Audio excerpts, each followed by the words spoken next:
no need to worry about a single thing. Now, famous philosopher René Descartes believed that this was not only the mind's eye, it was the seat of the soul.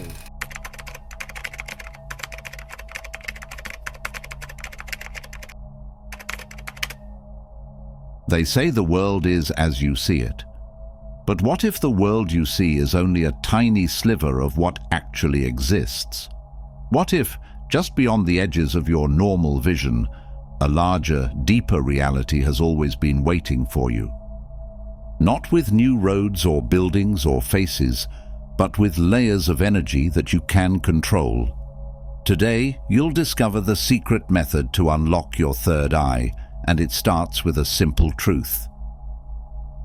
Your third eye is the key. Your third eye is the key that has always been there.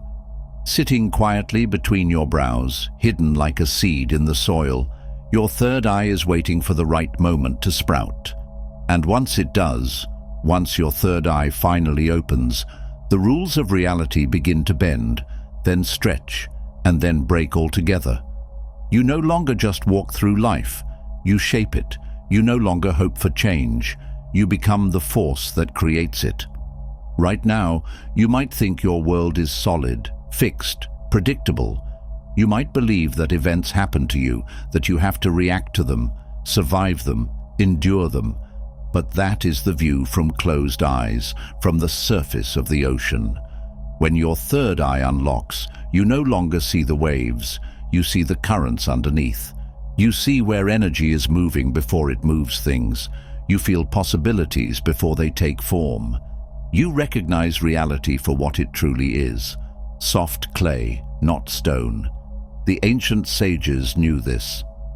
In Hinduism, the third eye, Ajna, is called the seat of wisdom and intuition. In Taoism, it's seen as the heavenly eye, the bridge between the human and the cosmic. The Egyptians carved it into the eye of Horus, a symbol of protection, awakening, and inner vision.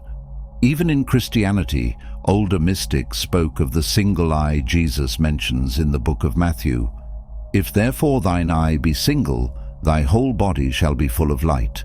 Every tradition whispers the same thing.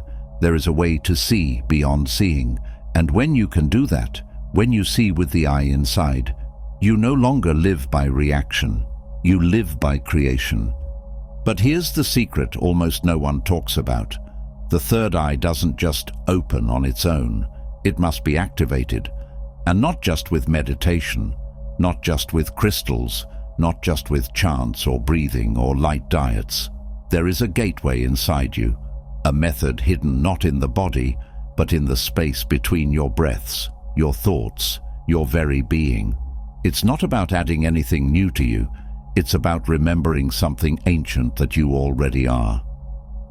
The gateway activation method is not about force, it's about surrender. It's not about pushing your way into higher states. It's about softening your mind enough that the third eye unfolds naturally, like a flower meeting the morning sun. Right now, your third eye might feel locked, heavy. You might sense it slightly when you dream, when you get a strange intuition, or when you feel the air shift in a room before anything happens. These moments are not accidents, they are hints. The door is already there. The handle is already in your hand. You only have to turn it. But why, you might ask, is the third eye so important for controlling reality? The answer is hidden in one word: perception. Reality is not just what happens. Reality is what you perceive and what you believe about what happens. You and another person can live through the exact same event and walk away with two completely different realities in your minds. One person sees a dead end, another sees a doorway. One person sees betrayal, another sees an invitation to freedom. The third eye sharpens your inner perception. It allows you to see layers in every event, every encounter, every challenge. And once you see the hidden layer, you can work with it. Imagine standing in front of a wall. If you only see the wall, you are stuck. But if your third eye is open, you might notice a tiny crack, a doorway cleverly hidden in plain sight. You press your hand to it, and the stone melts into air. This is the subtle power you begin to awaken when you unlock the gateway within. It's not magic the way fairy tales tell it. It's deeper than that. It's the raw blueprint of your own soul beginning to color outside the lines. Some mystics say that before the soul is born into this world, it knows everything. It sees the entire map. But at the moment of birth, the soul forgets. The journey of life is not to gain wisdom, but to remember it. Unlocking the third eye is the beginning of remembering. And the remembering is what gives you power over reality, not power over others, not control in the petty sense, but the sacred power to bend your own life in alignment with your truest self. You become a dreamer who knows they are dreaming. And once you realize it's a dream, you can fly. The whispers before the awakening. But what's interesting is that long before your third eye fully opens, it begins to whisper. Small hints, almost too quiet to notice, start weaving through your days. They brush against you like a soft wind you can't see but somehow feel.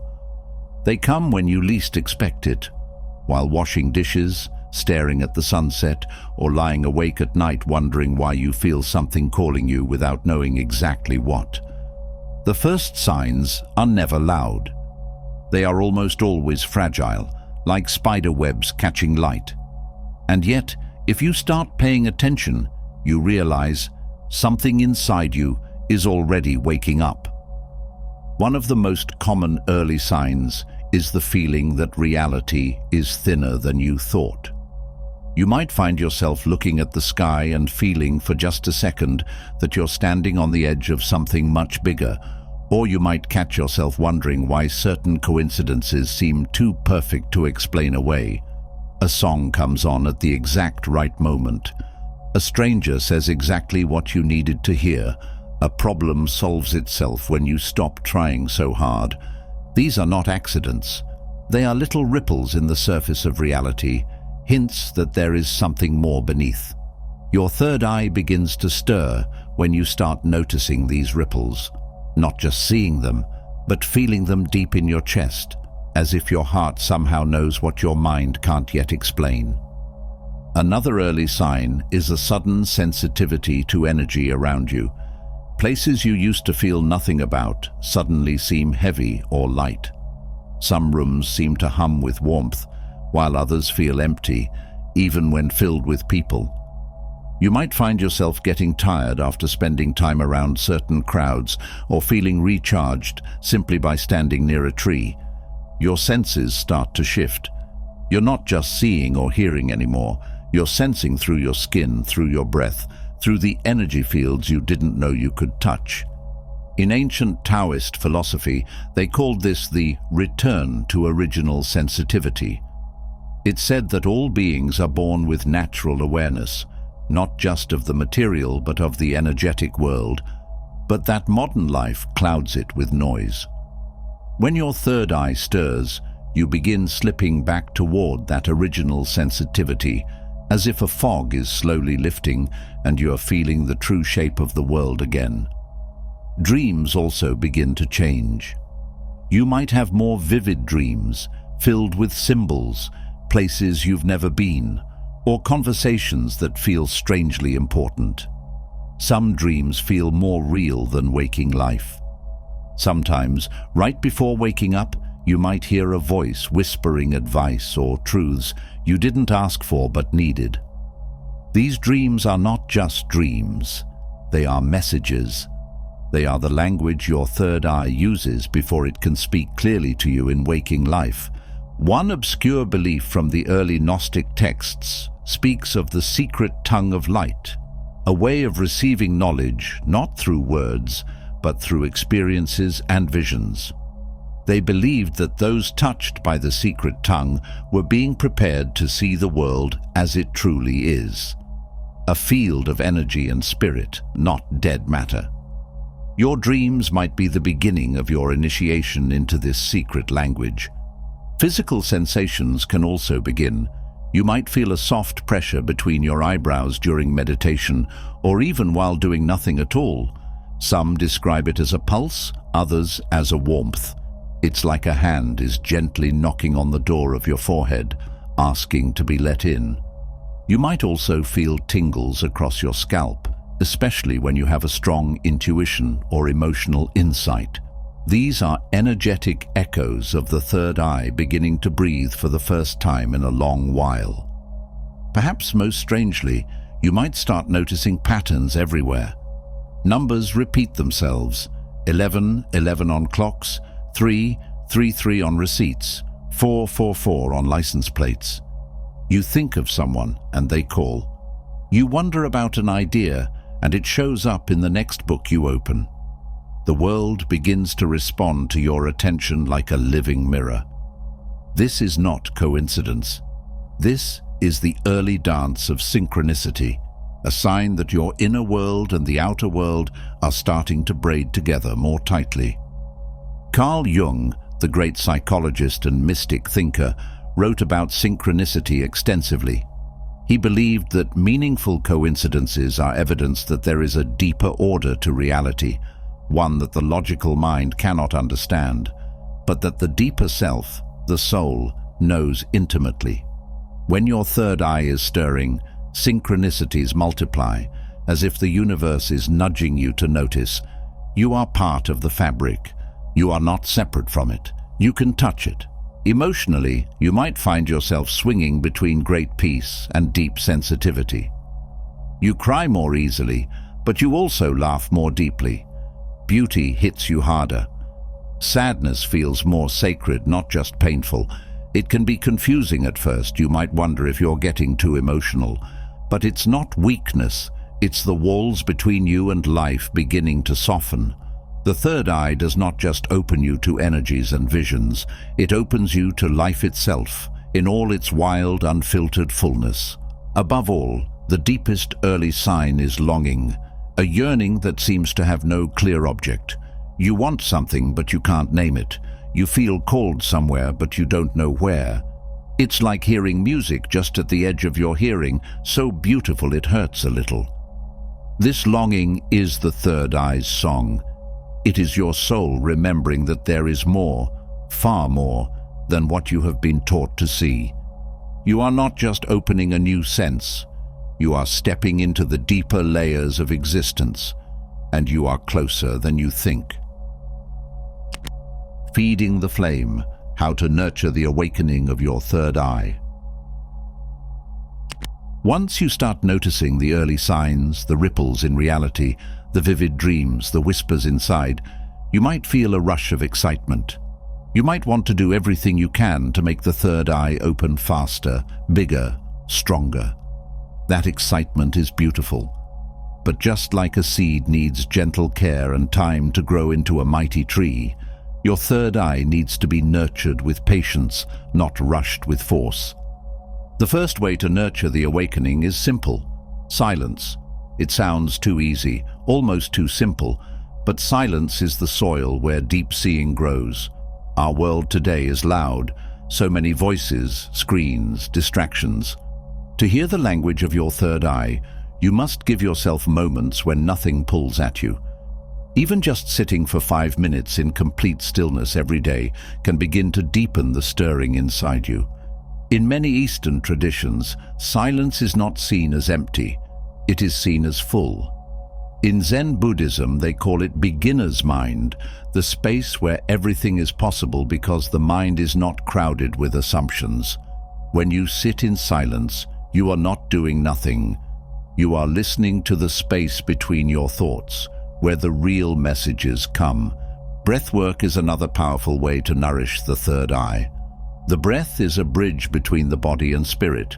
Slow, conscious breathing, especially while gently focusing on the point between your eyebrows, can begin to massage the third eye open from the inside out.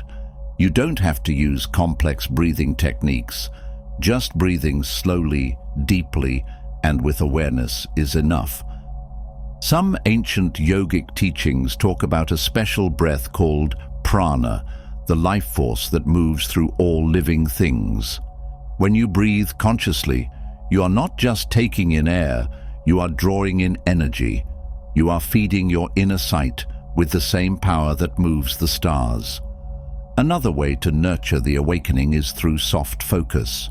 Most of the time we are trained to use our eyes like lasers, focused, sharp, aggressive. But the third eye doesn't work that way. It blooms in softness. One way to practice this is by gazing gently at a candle flame, a natural scene, or even the night sky. Instead of staring hard, let your gaze go a little blurry, almost like you're daydreaming. This state of relaxed awareness is very close to the third eye's natural way of seeing. It's not about focusing harder. It's about letting go so that vision can rise on its own, like mist from a lake. You might also notice that certain colors or symbols feel stronger to you during this time. Deep indigo, the color of twilight, is often linked to the third eye.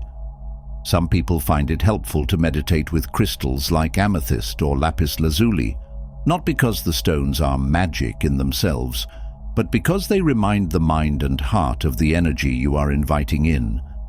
In old Tibetan teachings, sacred symbols like the mandala were used not just as art, but as doorways.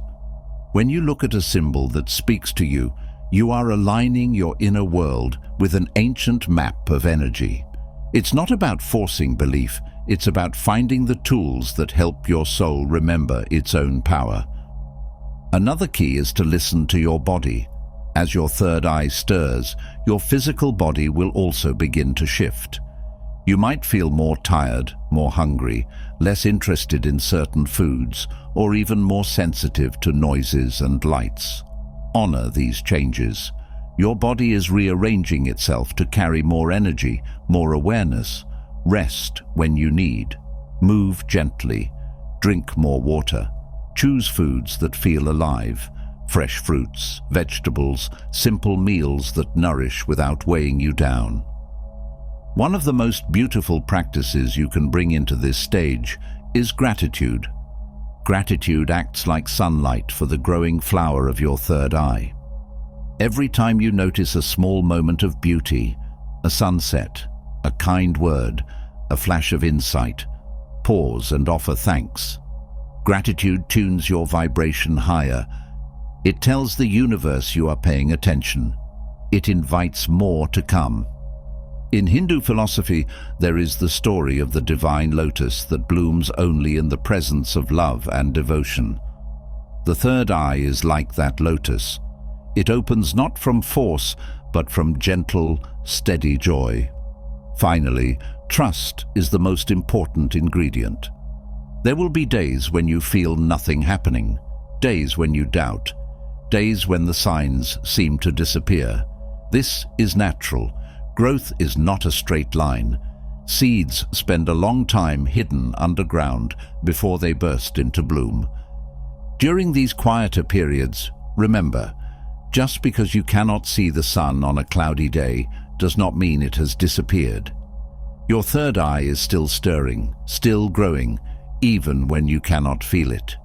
Trust the process. Trust yourself. Trust the deep intelligence that planted this longing inside you. The journey of the third eye is not about becoming something new.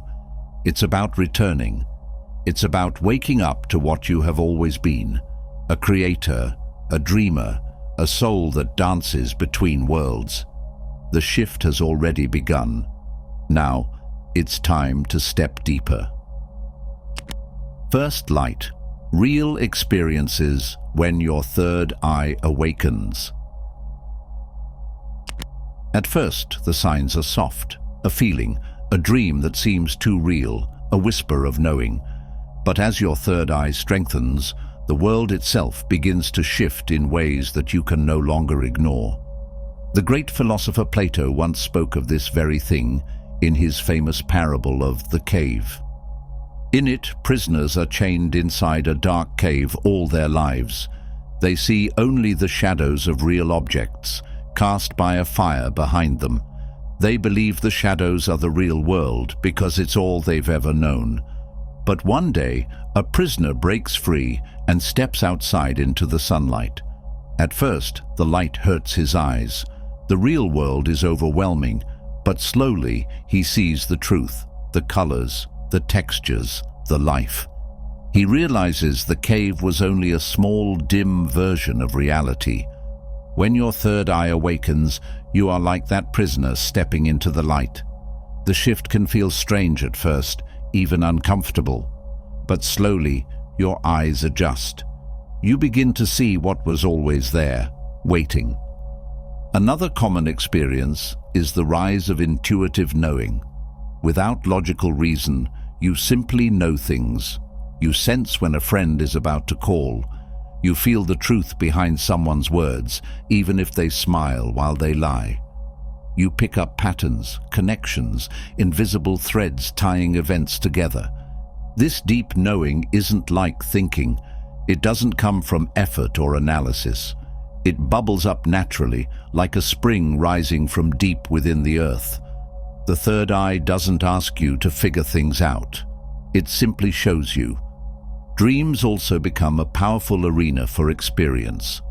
As the third eye activates, your dreams might turn vivid, bright, full of symbols and landscapes that feel more real than waking life. You may even find yourself lucid dreaming, realizing you are dreaming while still inside the dream. Sometimes you meet guides, ancient figures, or even receive messages in symbols that stick with you long after waking. In some Native American traditions, dreams are seen as a second reality, a place just as real as the one we walk through during the day. Dreaming is a way of traveling, learning, and connecting with forces beyond the ordinary mind. As your third eye opens, your night journeys will often hold as much meaning as your waking moments. Another sign of real activation is the heightened emotional sensitivity. At first, this can be overwhelming. You might find yourself crying at a beautiful sunset or feeling deep sadness for a stranger you see on the street. But over time, you realize this sensitivity is not a weakness. It's the true strength of being deeply connected to life. There's a saying in the Tao Te Ching, "The softest thing in the world overcomes the hardest thing in the world." Your open heart, your felt connection to all things, becomes a power far greater than force or control. Visions are another real experience that can appear. Sometimes with your eyes closed or even open, you might see patterns of light, faces, landscapes from places you've never been. Some people see sacred geometry, symbols spinning like galaxies. Others see peaceful beings, glowing with kindness. These visions aren't hallucinations. They are the language of the deeper mind, now free to rise into your awareness. It's important to stay calm when visions come. There is no need to fear. You are not losing your mind, you are expanding it. You are seeing what has always lived beneath the surface, hidden by the noise of daily life. You might also notice synchronicities speeding up around you, moments when the right book falls into your hands, when you think of someone and they show up, when a song answers a question you just asked inside. These are not accidents. They are the universe responding to your growing awareness, weaving reality with you like a conversation between old friends. One beautiful parable from Eastern philosophy describes a student who asked his teacher, "How will I know when I am close to awakening?" The teacher smiled and said, "When the flowers speak to you and the winds whisper your name, then you will know." It's a poetic way of saying that when your third eye awakens, the entire world begins to speak to you. Everything is alive, meaningful, full of signs. Finally, one of the clearest signs is a deep inner calm that rises, even in the middle of chaos. You may still have struggles, challenges, moments of fear, but beneath all of it, there is a river of peace flowing inside you. A knowing that no matter what happens, You are part of something vast and beautiful. You are connected. You are held. This inner stillness becomes the true foundation of your awakening. It's not about escaping life. It's about living it more fully, with your eyes and your soul wide open. Because now that your third eye has begun to open, the real journey is only just beginning. The walk between worlds. The moment your third eye opens, it's as if a door you never knew existed swings wide. But the question is, what lies beyond it? And how do you walk deeper into that space without losing your way? The truth is, your third eye doesn't show you a new world. It reveals more of the one you already live in. The veil lifts, the noise lowers, and suddenly you realize that behind every shadow, every breeze, every flicker of light, there is another layer, more subtle, more alive. One of the first paths to walk is the path of dreams. Most people think dreams are just scattered images from the brain, but when the third eye is open, dreams become a meeting ground, a school, a sacred space. The Sufis believed that the soul left the body during sleep and wandered through the gardens of truth. Tibetan monks have long practiced dream yoga, where they train themselves to stay conscious while dreaming, turning the night into a form of meditation. If you keep a dream journal now, you might notice patterns, symbols, repeating places. These aren't random. They're keys. Pay attention. The person who shows up over and over in your dreams might be a part of your own psyche, like Jung's archetypes, trying to guide you. A winding staircase might be more than just scenery. It could be a message about the rise in your own spiritual journey. Sometimes in dreams, you'll see a doorway, a gate, a mirror. Don't rush through it. Stand before it. Ask, "What are you?" Often, the symbol itself will shift. It might become an animal, a room, a memory. The third eye doesn't speak in words. It speaks in experiences, in symbols. And if you honor what it shows you, the gates open wider. And then there are the thin places, the rare and sacred spaces where the boundary between the spiritual and the physical grows faint. These places don't have to be old temples or faraway lands. A certain room in your house, a spot near water, a quiet moment before dawn. These are moments when time softens and space feels liquid. In Celtic belief, they speak of thin places as places where heaven and earth almost touch, where the spirit walks close to the skin. Many have described places like this where the wind sounds different, where the air almost sings. You don't need to find them. If your third eye is open, they will find you. The key is to listen more than you look. You don't need to force anything. The more you try to chase the experience, the more it will run. The deeper you sink into presence, the more it comes alive. Sometimes it begins with a simple breath, or a still moment in meditation, where suddenly you feel like you're not sitting in a room anymore. You're floating, watching yourself from above, or drifting in a space that's neither here nor there. You might even experience what many ancient traditions call visitations. Not in the Hollywood sense. These aren't ghosts or monsters. More often they are sudden flashes of faces, beings of light, ancestors, guides, or shadows that carry emotion. These moments may last only seconds, but they change you, because you feel them with something deeper than your skin. You feel them with your soul. Jung believed that all human beings carry within them a vast inner world, full of symbols and characters he called the collective unconscious.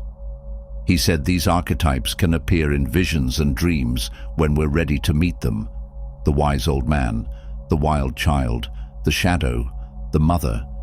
These figures aren't outside you. They are parts of you. They've been waiting for your vision to catch up. This is why walking through the third eye is not just a mystical trip. It is a journey into yourself, into the corners you've forgotten, the pain you buried, the the gifts you've denied. But as you face them, something amazing happens. The more you walk these inner landscapes, the lighter the world becomes. You start to realize that what you see out there is deeply connected to what you carry inside. If your energy is cluttered, your world feels heavy. If your vision is open, the world responds with clarity. This is the real secret. The third eye does not give you power over others. It gives you power over the illusions you've lived in. It returns to you the keys you gave away long ago. So walk slowly, listen deeply. When you dream, take a breath before waking. Ask, what did I see? When you sit in silence, let your heart tune to the feeling in the room.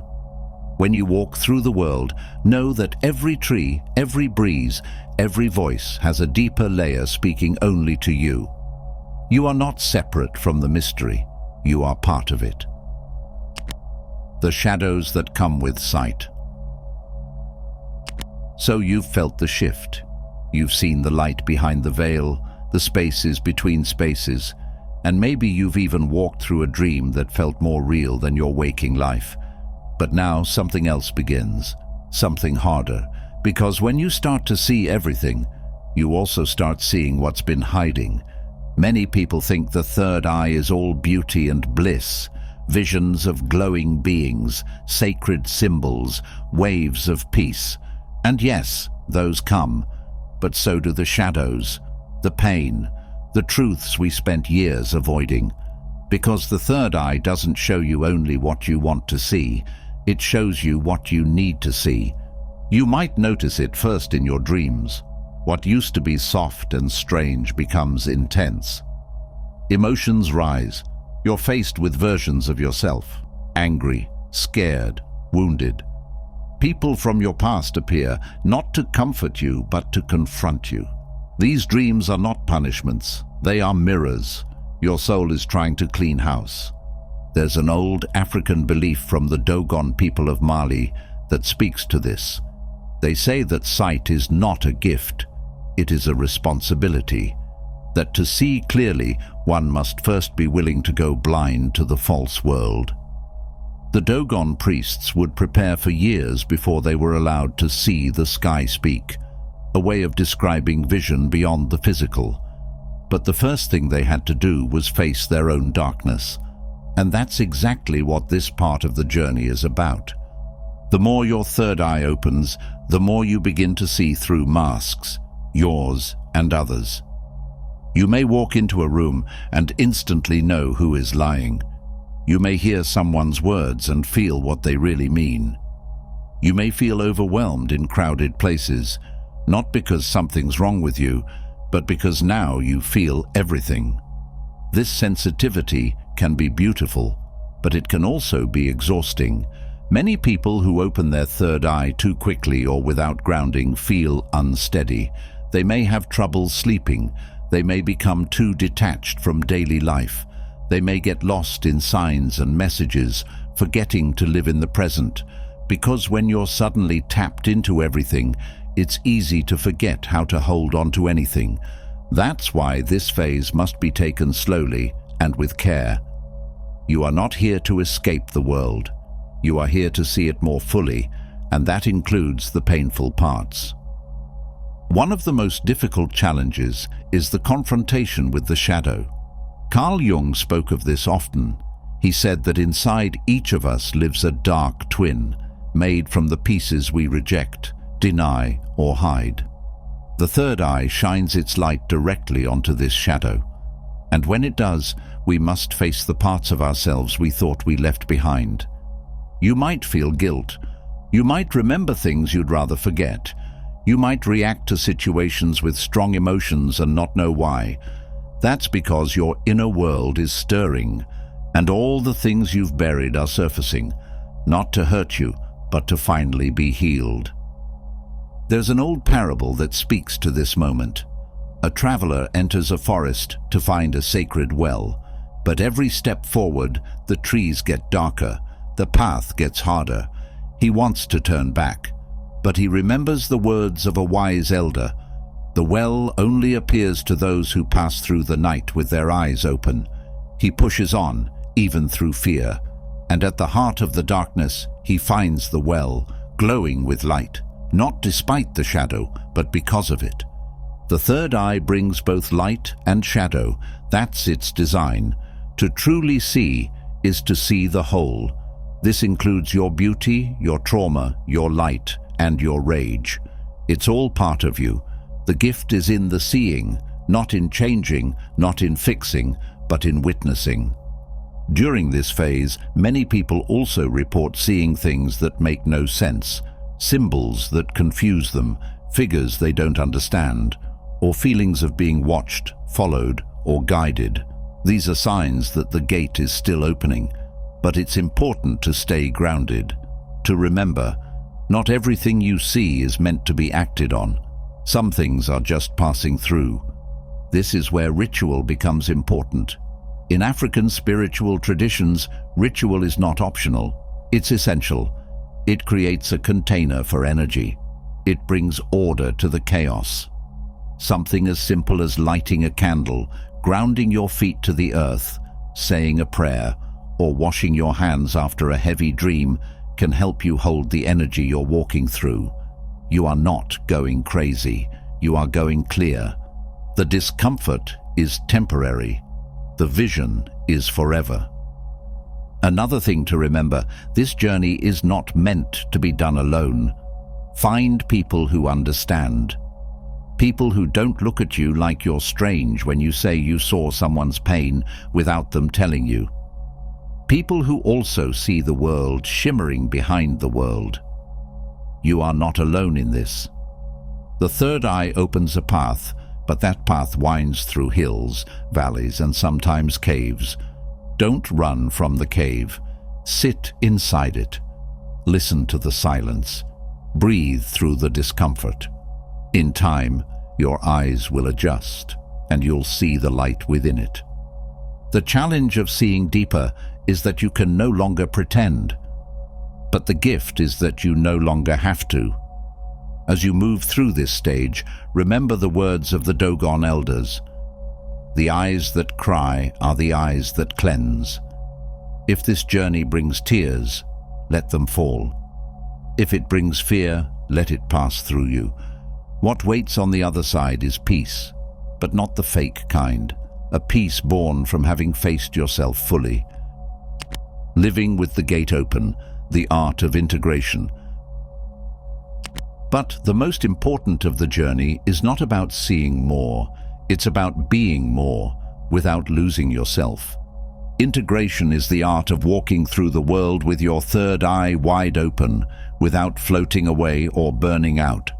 It's the slow, sacred practice of weaving the mystical into the mundane, of remembering that what you saw in your visions, the light, the truth, the love, it was never separate from your daily life. It was always there, hiding behind your own eyes. Many people who reach this stage feel split, one foot in the spiritual world, the other in the physical.